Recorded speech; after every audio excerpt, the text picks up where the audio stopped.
Whoop, whoop. Power Up Motorsports. Hope you guys are having a great day. Today we're talking about what makes an engine overheat. There's two reasons.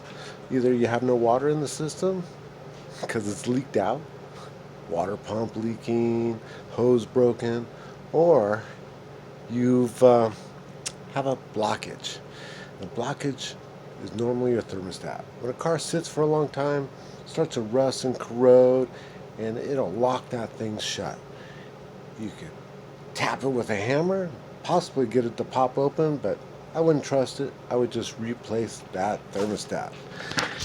And what you want to do, there's the green bike.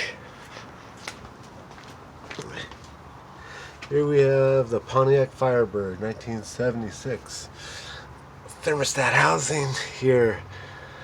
Gonna pop off these two bolts and pull out your thermostat, put a new one in.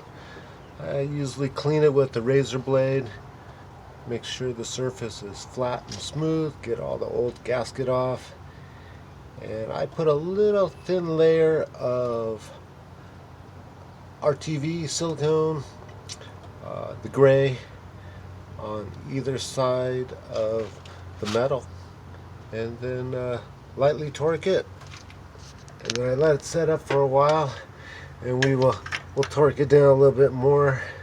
This fuel line's almost in the way, but with the deep socket you can get right past it.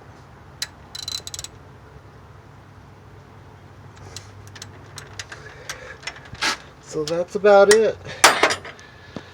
You know, you're gonna have a blockage possibly in your radiator, but it's going to be your thermostat sticking. So make sure your thermostat is staying open. This is the fail-safe one, so it will lock in the open position if it has an issue. We just had to pull out the vent line here, take off the air cleaner and move it back to get to that rear bolt.